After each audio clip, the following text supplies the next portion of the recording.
제주 서귀포 끝자락 용머리해안 너머 작은 마을. 거친 파도가 현무암 절벽을 때릴 때마다 하얀 물보라가 하늘 높이 치솟는 그곳에 세상과 단절된 듯한 오두막 한 채가 있었다. 새벽 5시 알람보다 먼저 파도 소리에 눈을 뜨는 여자가 있었다. 28살 수진. 그녀는 이불을 걷어차고 일어나 긴 머리를 묶었다. 거울에 비친 얼굴은 햇살에 그을렸지만 바다처럼 맑은 눈동자만큼은 누구보다 투명했다. 수진아, 오늘은 물때가 좋다. 옆방에서 어머니의 목소리가 들렸다. 70평생 이 바다에서 살아온 어머니는 파도 소리만 들어도 날씨를 읽으셨다. 예, 어머니, 금방 다녀올게요. 수진은 잠수복을 입고 태왁을 들었다. 대나무로 엮은 그 둥근 부표는 어머니가 젊은 시절 쓰던 것이었다. 손때 묻은 태왁을 어깨에 매니 3대를 이어온 해녀의 무게가 느껴졌다. 오두막 문을 열자 바람이 얼굴을 때렸다. 짭조름한 바다 냄새. 수지는 깊이 숨을 들이마셨다. 이 냄새가 좋았다. 서울 사람들은 비린내라고 했지만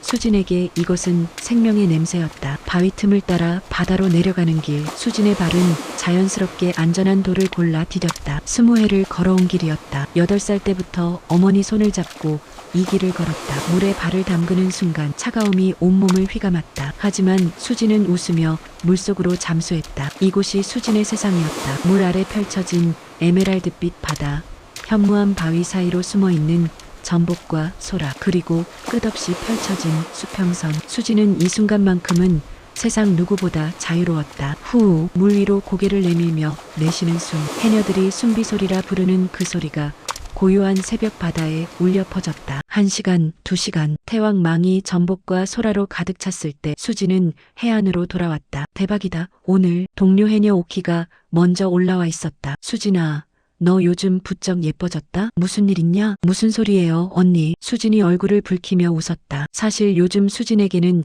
작은 설렘이 있었다. 일주일 전부터 매일 같은 시간, 같은 자리에서 자신을 기다리는 남자. 수진 씨. 말이 끝나기 무섭게 저 멀리서 손을 흔드는 남자가 보였다. 30 초반으로 보이는 그는 깔끔한 셔츠에 청바지 차림이었다. 서울에서 왔다던 그 남자, 준혁. 또 왔네. 육지것. 오키가 턱으로 가리키며 장난스럽게 웃었다. 언니, 그만해요. 수지는 물기를 털어내며 천천히 준혁에게 다가갔다. 준혁의 눈빛에는 진심이 담겨 있었다. 처음 만난 날부터 지금까지 그 눈빛은 변하지 않았다. 수진 씨, 오늘도 무사히 돌아오셨네요. 걱정하셨어요? 당연하죠. 바다가 얼마나 위험한데. 준혁의 말에 수진은 피식 웃었다. 바다가 위험하다니. 수진에게 바다는 어머니 품 같은 곳이었다. 하지만 그 걱정이 싫지는 않았다. 2달이 흘렀다. 준혁은 단 하루도 빠짐없이 수진을 기다렸다. 비가 오나 바람이 부나 그는 해안길에 서서 수진이 물질을 마치길 기다렸다. 어머니께 인사를 드리고 오두막 지붕을 고쳐주고 해녀들의 작업을 도왔다. 이 사람 진심인가 보다. 어머니도 점차 준혁을 인정하기 시작했다. 그리고 어느 여름 저녁, 석양이 바다를 붉게 물들이던 날, 준혁이 무릎을 꿇었다. 수진 씨, 손에는 작은 반지가 들려 있었다. 저와 결혼해 주세요. 그리고 어머님을 제 친어머니처럼 모시겠습니다. 서울 가서도 한 달에 한 번은 꼭 제주에 내려올게요. 어머님 혼자 두지 않을게요. 수진의 눈가에 물기가 맺혔다. 어머니를 혼자 두고 갈 수 없어요. 알아요. 그래서 약속하는 거예요. 제가 책임질게요. 어머님도 수진 씨도. 어머니가 오두막 문간에 서서 고개를 끄덕였다. 받아라, 수진아. 좋은 사람이다. 수진은 떨리는 손으로 준혁의 손을 잡았다. 예. 파도가 두 사람의 발치를 부드럽게 적셨다. 마치 바다가 이 약속을 축복하는 것처럼. 그날 밤 수진은 창문 너머 바다를 바라보며 생각했다. 이제 내 인생도 바뀌는 거겠지. 서울에 가도 준혁과 함께라면 괜찮을 거야. 하지만 수진은 몰랐다. 약속이란 파도처럼 쉽게 부서질 수 있다는 것을. 그리고 3년 후 자신이 다시 이 바다로 돌아올 것이라는 것을. 단돈 2천만 원의 위자료를 손에 쥐고 결혼식은 소박했다. 제주 전통 방식대로 오두막 마당에서 간소하게 치렀다. 하객은 해녀 동료들과 마을 사람들 뿐이었지만 그것만으로도 충분했다. 오키 언니가 준비한 갈치조림과 전복죽, 그리고 직접 담근 감귤주가 상을 가득 채웠다. 수진아, 행복해라. 서울 가서 잘 살아. 마을 사람들의 축복 속에서 수지는 웃으며 눈물을 닦았다. 준혁은 한복 입은 어머니께 큰 절을 올렸다. 어머님 잘 모시겠습니다. 고맙다 사위야. 우리 딸 부탁한다. 신혼 첫날 밤 수진과 준혁은 오두막 작은 방에서 창문 너머 달빛을 바라보았다. 수진아, 행복하지? 응, 너무 행복해. 준혁이 수진의 손을 꼭 잡았다. 서울 가서도 이렇게 행복하게 살자. 내가 꼭 그렇게 만들게. 그때만 해도 수진은 의심하지 않았다. 신혼 한 달, 수진과 준혁은 제주에서 달콤한 시간을 보냈다. 준혁은 수진에게 물질하는 법을 배웠고 수진은 준혁에게 제주 방언을 가르쳤다. 어머니는 두 사람을 보며 흐뭇해하셨다. 어머니, 이거 드세요. 수진이 아침마다 전복죽을 끓여드렸다. 어머니의 관절이 좋지 않아 영양가 있는 음식이 필요했다. 우리 사위가 참 좋은 사람이구나. 너 잘 만났다. 예, 어머니. 저도 그렇게 생각해요. 하지만 한 달이 지나자 준혁에게 서울에서 전화가 오기 시작했다. 준혁아, 언제까지 제주에 있을 거냐? 회사 일은 어쩌고? 어머니 목소리였다. 수진은 처음 듣는 차가운 톤이었다. 어머니, 조금만 더요. 신혼인데. 신혼은 무슨, 벌써 한 달이 지났잖아. 당장 올라와. 전화를 끄는 준혁의 얼굴이 어두웠다. 수진아, 서울로 가야 할 것 같아. 벌써요? 준혁 씨가 한 달에 한 번 내려온다고 했잖아요. 응, 그래. 그렇게 할게. 일단 회사 일을 정리하고 다음 달에 바로 내려올게. 수진은 불안했지만 준혁을 믿기로 했다. 알았어요. 어머니 모시고 잘 있을게요. 그리고 일주일 후 수진도 서울로 떠나게 되었다. 준혁의 어머니가 며느리가 시부모 집에 인사도 안 오냐며 연락한 것이다. 어머니, 전 괜찮아요. 여기 있을게요. 아니다. 수진아, 가야 한다. 인사는 해야지. 어머니가 수진의 손을 잡으며 말씀하셨다. 잠깐 다녀올게요. 일주일이면 돼요. 공항까지 배웅 나온 어머니는 한참을 손을 흔들었다. 수진아, 조심해서 가라. 그리고 예, 어머니. 서울 사람들한테 주눅 들지 마라. 너는 당당한 사람이야. 어머니의 눈빛에 묘한 걱정이 서려 있었다. 하지만 수진은 그저 웃으며 고개를 끄덕였다. 걱정 마세요. 금방 다녀올게요. 비행기가 이륙하는 순간 수진은 창밖으로 점점 작아지는 제주를 바라보았다. 에메랄드빛 바다, 현무암 절벽, 그리고 오두막. 그것이 수진이 본 마지막 평화였다. 서울행 비행기가 활주로를 떠나는 순간 수진은 창밖으로 점점 작아지는 제주를 바라보았다. 어머니는 공항까지 배웅 나와 한참을 손을 흔들었다. 매달 내려올 거예요, 어머니. 수진은 그렇게 약속했다. 어서 오세요, 아가씨. 준혁의 본가는 강남의 한 고층 아파트였다. 현관문이 열리자 냉기가 확 밀려왔다. 에어컨 온도가 아니었다. 거실에 앉아있던 시어머니의 시선. 그것이 차가웠다. 어머니, 인사드립니다. 수진이 정중히 허리를 숙였다. 시어머니는 수진을 위아래로 훑어보더니 고개를 돌렸다. 준혁아, 방으로 가거라. 아가씨는 아랫방 쓰면 돼. 어머니, 저희 부부인데. 시끄러워. 며느리가 바다 비린내를 몸에 달고 왔는데 안방에 들릴 수가 있나? 씻어도 냄새는 안 빠져. 수진의 얼굴이 하얗게 질렸다. 준혁은 어머니를 설득하려 했지만 결국 무릎을 꿇었다. 수진아, 어머니가 좀 예민하셔. 며칠만 참아줘. 내가 설득할게. 며칠은 한 달이 되었고 한 달은 석 달이 되었다. 수진은 아랫방에서 지냈다. 식사는 부엌에서 혼자 했다. 시어머니는 수진이 만진 식기를 따로 소독했고 수진이 앉았던 소파 커버를 즉시 세탁했다. 신우이는 친구들 앞에서 우리 오빠가 제주도 촌년이랑 결혼했다며 비웃었다. 제주 어머니가 편찮으시대요. 병원비가. 어느 날 저녁 수진이 조심스럽게 말을 꺼냈다. 준혁은 와인잔을 내려놓으며 미간을 찌푸렸다. 수진아,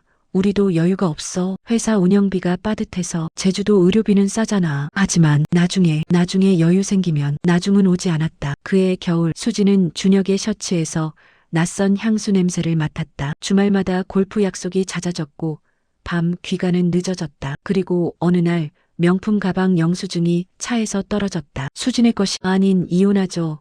1년 6개월 만에 수진이 먼저 입을 열었다. 그래, 알아서 해. 위자료는 2천만 원. 더는 없어. 준혁은 차갑게 말하고는 서류를 던졌다. 시어머니는 웃으며 덧붙였다. 그 돈이면 감지덕지해야지. 내가 여기서 뭘 했다고. 수진은 떨리는 손으로 도장을 찍었다. 2천만 원 수표를 가방에 넣고 현관문을 나섰다. 뒤돌아보지 않았다. 공항으로 가는 택시 안에서 수진은 창밖의 회색 서울을 바라보았다. 눈물은 나오지 않았다. 대신 가슴 깊은 곳에서 차가운 무언가가 단단해지는 걸 느꼈다. 김포공항 귀국장 문이 열렸다.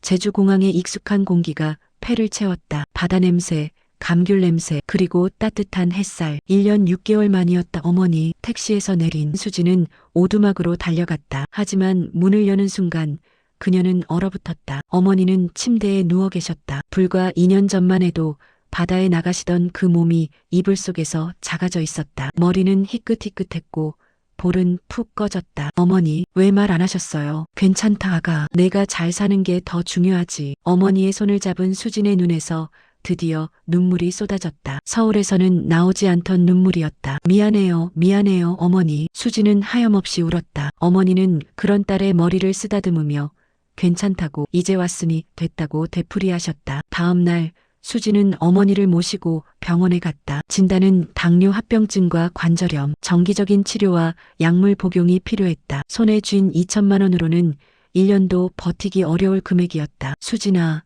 일자리 찾냐? 동네 슈퍼 앞에서 오키 언니를 만났다. 오키는 수진의 이혼 소식을 듣고도 아무 말 없이 어깨를 토닥여 주었다. 동문시장에 가게 하나 비었다. 작은 데인디 생선 장사해볼 생각 없냐? 생선 장사요? 야, 너 물질 20년 했잖아. 눈 감고도 좋은 놈 나쁜 놈 구분하지. 시작은 작아도 내 손으로 버는 돈이 최고요. 수지는 시장으로 향했다. 3평 남짓한 작은 점포, 페인트가 벗겨진 셔터와 금이 간 바닥, 보증금 500만 원에 월세 30만 원. 이거 할게요. 주인아 주머니가 의아한 표호로 물었다. 경험 있을까? 없습니다. 근데 배울 겁니다. 수지는 남은 돈으로 중고 냉장고와 작업대를 샀다. 오키와 해녀 동료들이 매일 아침 갓 잡은 생선을 가져다 주었다. 자리돔, 갈치, 옥돔. 수지는 유튜브로 손질법을 배우고 밤에는 마케팅 책을 읽었다. 첫날 매출은 3만 원이었다. 둘째 날 5만 원. 열흘째 기존 상인들이 찾아왔다. 야, 세댁, 여기는 우리 구역이야. 알아서 해. 수지는 고개를 숙였다. 하지만 물러서지 않았다. 한 달 후 수지는 손님 한 명에게 생선 손질법을 알려주기 시작했다. 이 갈치는 이렇게 자르면 더 맛있어요. 자리돔은 이 부위가 가장 부드러워요. 입소문이 나기 시작했다. 수진이네 가면 공짜 요리 강의까지 해줘. 매출이 하루 50만 원을 넘어섰다. 어머니는 오두막에서 수진이 준 용돈을 세며 웃으셨다. 우리 딸 잘하고 있구나. 수진은 그날 밤 처음으로 편히 잠들었다. 파도 소리가 자장가처럼 들렸다. 새벽 4시 알람이 울리기 전에 수지는 눈을 떴다. 어머니가 아직 주무시는 방을 조심스레 나와 시장으로 향했다. 동문시장 생선 코너는 이미 불이 환했다. 수진아, 왔냐? 오키 언니가 스티로폼 박스를 내려놓으며 손을 흔들었다. 오늘은 방어가 크게 들어왔다. 은빛 비늘이 형광등에 반짝였다. 언니, 이거 얼마예요? 너 주는 거는 원가야, 원가. 대신 잘 팔아야 된다. 수지는 고개를 숙여 인사하고 방어를 작업대로 옮겼다. 칼을 쥔 손이 떨렸다. 처음엔 손질이 서툴러 살이 뭉개지기 일쑤였다. 하지만 한 달이 지나자 수진의 칼질은 제법 능숙해졌다. 아줌마, 이 갈치 어떻게 손질해요? 손님, 이렇게 하시면 돼요. 여기 이 부분을 이렇게. 수지는 손님들에게 일일이 설명했다. 어떤 날은 30분씩 요리법을 알려주기도 했다. 옆 가게 주인들은 혀를 찼다. 시간 낭비여. 저렇게 하면. 하지만 손님들은 달랐다. 수진의 가게 앞에는 점점 줄이 길어졌다. 수진이네 가면 생선도 신선하고 요리법도 배우고 일석이조제. 매출은 꾸준히 올랐다. 하루 50만 원, 70만 원, 100만 원. 하지만 수지는 만족하지 않았다. 저녁이면 어머니께 저녁을 드린 후 노트북을 켰다. 유튜브로 경영 강의를 듣고 네이버 블로그에 마케팅 사례를 찾아봤다. 특히 밀키트 시장이 눈에 들어왔다. 생선을 그냥 파는 게 아니라 요리를 파는 거지. 수지는 메모를 했다. 제주 해녀의 손맛 밀키트, 제주 바다 한상. 오키 언니에게 아이디어를 말하자 언니는 고개를 끄덕였다. 그거 좋은데? 우리가 잡은 생선으로 밀키트를 만들면 해녀들도 수입이 늘고. 하지만 문제는 초기 자본이었다. 포장재, 진공 포장기, 냉동시설, 최소 500만 원은 필요했다. 수지는 은행을 찾아갔다. 죄송합니다. 담보가 없으시면. 대출은 거절당했다. 수지는 집으로 돌아오는 길에 바닷가에 앉았다. 파도가 발을 적셨다. 준혁. 문득 전 남편 생각이 났다. 2천만 원을 던지며 비웃던 그의 얼굴. 내가 여기서 뭘 했다고. 수지는 이를 악물었다. 두고 봐. 내가 뭘 할 수 있는지. 집으로 돌아와 수지는 어머니의 노트북을 빌려 크라우드 펀딩 사이트에 접속했다. 제목을 적었다. 제주 해녀의 마지막 도전. 바다의 숨결을 당신의 식탁으로. 펀딩 목표 금액 500만 원. 사연을 적는 손이 떨렸다. 하지만 수지는 멈추지 않았다. 자신의 이야기, 어머니의 이야기, 그리고 제주 해녀들의 이야기를 담았다. 업로드 버튼을 누르는 순간 가슴이 두근거렸다. 사흘 후 펀딩 금액이 500만 원을 돌파했다. 일주일 후에는 2천만 원이 넘어섰다. 댓글창에는 응원 메시지가 가득했다. 힘내세요.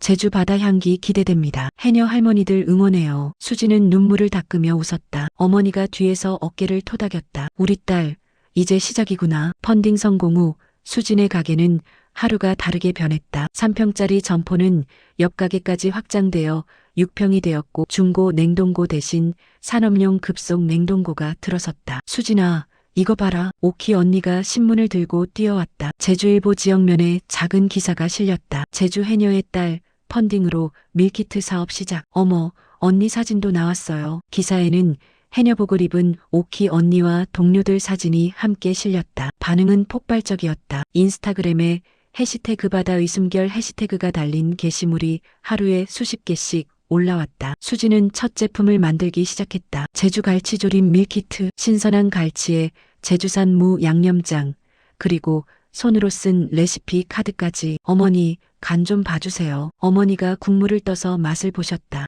설탕을 조금만 더 넣어라. 그리고 고춧가루는 제주산으로 써야 맛이 제대로 나. 70평생 바다와 부엌을 오간 어머니의 손맛이 밀키트에 스며들었다. 첫 배송은 100박스 모두 완판되었다. 일주일 후 500박스, 한 달 후 2000박스. 주문이 폭주하면서 수지는 직원을 채용했다. 해녀들의 딸과 며느리들이었다. 언니, 나도 일 좀 배울 수 있을까? 당연하지. 우리 같이 하자. 작은 공장이 생겼다. 제주시 외곽의 작은 건물이었지만 거기서 매일 수백 박스의 밀키트가 전국으로 배송되었다. 그리고 어느 날 수진에게 전화가 걸려왔다. 안녕하세요.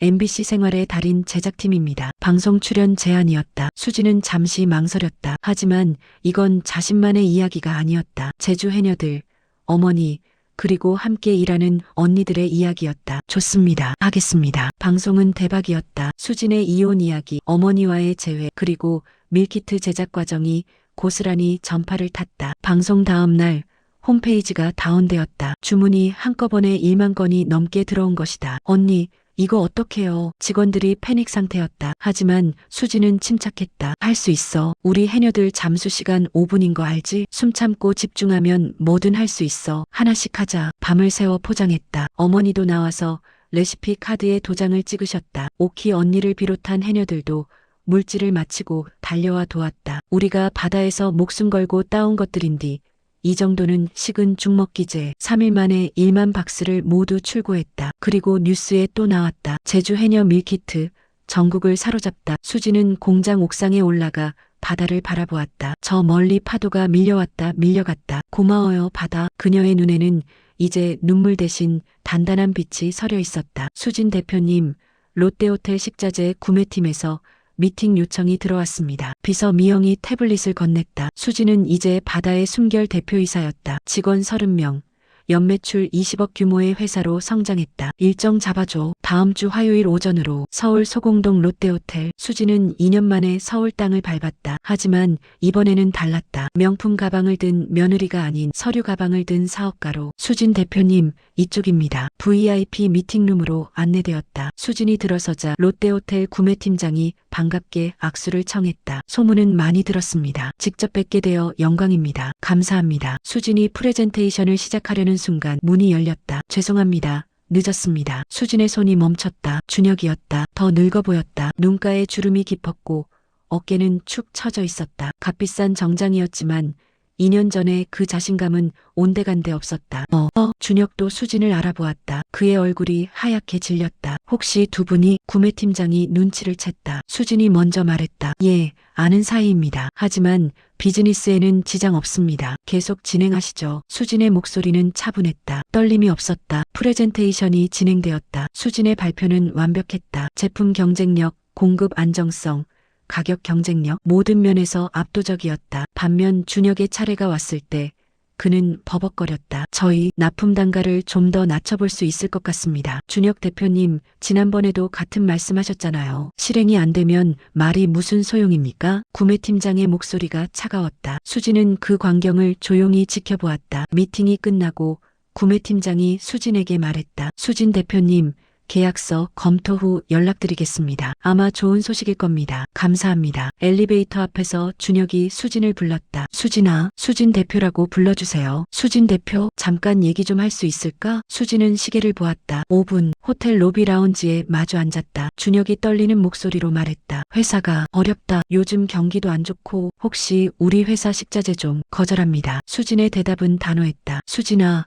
우리 그래도 뭐요? 옛날에 부부였다고요? 그때 저한테 던진 게 뭔지 기억하세요? 수진이 가방에서 수표 한 장을 꺼냈다. 2천만 원. 정확히 당신이 위자료로 준 금액이에요. 준혁의 얼굴이 일그러졌다. 이건 복수야? 아니요. 정산이에요. 수진은 수표를 테이블에 놓고 일어섰다. 그때 저한테 내가 여기서 뭘 했냐고 했죠. 이제 대답할게요. 저는 모든 걸 했어요. 제 힘으로. 수진은 뒤돌아 나왔다. 준혁의 부르는 소리가 들렸지만 돌아보지 않았다. 호텔 밖으로 나오자 제주의 바람이 그리웠다. 수진은 휴대폰으로 어머니에게 전화를 걸었다. 어머니, 저 계약했어요. 내일 제주 들어갈게요. 수평선 너머 파도가 부서지는 소리가 들리는 것 같았다. 수진 대표님, 투자 제안이 하나 더 들어왔습니다. 미영이 명함을 건넸다. 블루오션 캐피탈 대표 강민우. 또요? 이번 달에만 벌써 세 번째인데. 수진은 피식 웃었다. 요즘 벤처 캐피탈에서 러브콜이 끊이지 않았다. 하지만 대부분은 수익만 보는 곳들이었다. 해녀들의 복지나 지역 경제 같은 건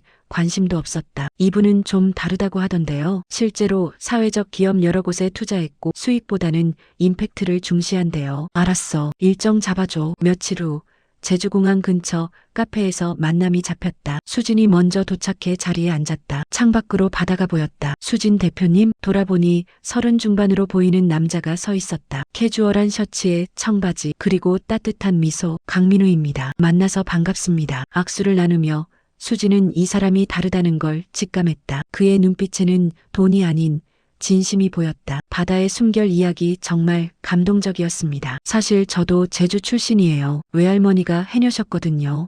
민우는 자신의 이야기를 들려주었다. 어린 시절 외할머니 손에 이끌려 바다에 갔던 기억, 물질하시는 모습, 그리고 척박한 삶 속에서도 가족을 지키신 이야기. 그래서 수진 대표님 회사가 더 특별하게 다가왔어요. 이건 단순한 비즈니스가 아니잖아요. 할머니들의 삶을, 바다를 지키는 일이니까. 수진은 처음으로 마음이 열렸다. 이 사람은 알고 있었다. 숫자가 아닌 사람을 보고 있었다. 투자하시려는 조건이 뭐예요? 해녀복지 기금 설립, 그리고 후계자 양성 프로그램. 수익의 20%를 이 두 가지에 써주시면 됩니다. 수진은 놀랐다. 보통 투자자들은 수익 극대화만 외쳤다. 왜요? 그럼 당신이 가져갈 돈이 줄어드는데. 민우가 웃었다. 돈은 돌고 돕니다. 선순환이 생기면 결국 다 같이 잘 되는 거예요. 그게 제가 투자하는 이유고요. 그날 이후 민우는 자주 제주를 찾았다. 처음에는 업무 미팅이었지만 점점 개인적인 대화가 늘었다. 수진 대표님, 오늘 저녁 시간 있으세요? 제가 좋아하는 식당이 있는데. 네, 바닷가 근처 작은 식당. 민우는 갈치구이를 주문하며 말했다. 제가 제일 좋아하는 메뉴예요. 외할머니가 해주시던 맛이랑 비슷해요. 제 어머니도 갈치구이 잘하세요. 그럼 언젠가 어머니 음식도 먹어보고 싶네요. 수진의 얼굴이 살짝 붉어졌다. 그리고 깨달았다. 이 감정이 뭔지. 식사를 마치고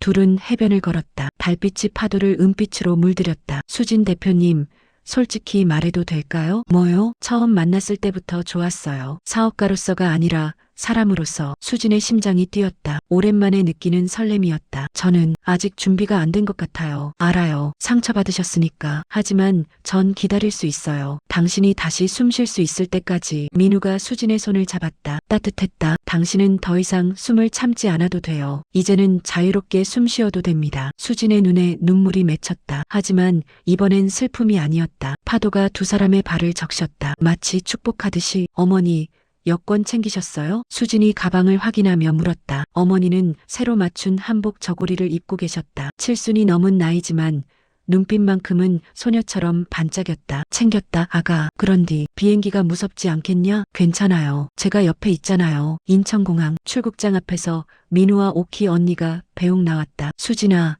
잘 다녀와. 사진 많이 찍어서 보내고. 민우 씨, 어머니 잘 부탁해요. 민우가 웃으며 어머니께 인사를 드렸다. 어머니, 편히 다녀오세요. 제가 회사 잘 지킬게요. 고맙네, 사위. 아직 사위 아닌데요. 수진이 얼굴을 붉히자 모두가 웃음을 터뜨렸다. 첫 목적지는 그리스 산토리니. 에게의 푸른 바다가 눈앞에 펼쳐졌을 때 어머니는 말문이 막혔다. 아이고, 우리 제주 바다만 아름다운 줄 알았는데. 어머니, 저기 봐요. 저 파도 색깔 제주랑 똑같지 않아요? 수진과 어머니는 해변에 앉아 파도를 바라보았다. 그리스 할머니 한 분이 다가와 친근하게 인사를 건넸다. 언어는 달랐지만 바다를 사랑하는 마음은 같았다. 다음은 이탈리아 베네치아. 곤돌라를 타고 운하를 지나는데 어머니가 물었다. 수진아, 너 행복하냐? 네, 어머니. 정말 행복해요. 준혁이 그놈 미워하지는 않고? 수진은 잠시 생각했다. 수면 위로 반짝이는 햇살을 보며 말했다. 이제는 미워하지 않아요. 그 사람도 그 사람 나름대로 어려운 삶이 있었을 거예요. 저는 제 길을 가고 있고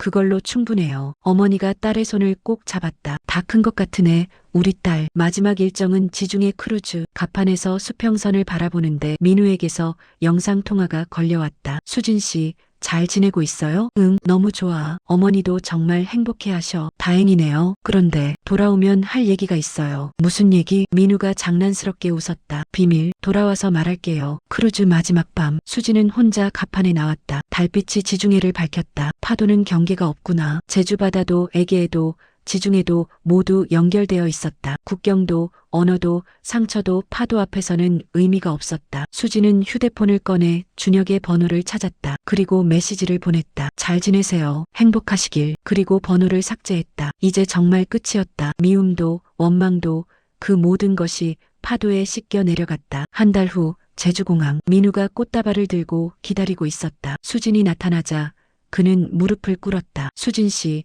저와 결혼해 주시겠어요? 어머니가 뒤에서 박수를 치며 웃었다. 공항 사람들도 하나둘 모여들었다. 예. 수진의 대답에 공항이 환호로 가득 찼다. 그로부터 1년 후 바다의 숨결은 전국 500개 매장을 거느린 대기업이 되었다. 하지만 수진은 변하지 않았다. 여전히 제주 오두막에서 살았고 매주 시장에 나가 해녀들을 만났다. 어머니는 건강을 되찾으셨고 민우와 수진 사이에는 아이가 생겼다. 어느 저녁 수지는 배부른 몸으로 바닷가에 앉았다. 석양이 수평선을 붉게 물들였다. 엄마, 바다 보여? 뱃속 아이에게 속삭였다. 저 바다는 경계가 없어. 어디든 갈 수 있고 누구든 품어줘. 엄마처럼 너도 그렇게 살았으면 좋겠어. 자유롭게, 당당하게. 파도가 발을 적셨다. 수지는 웃으며 수평선을 바라보았다. 끝도 시작도 없는 저 바다처럼 그녀의 인생도 계속될 것이었다.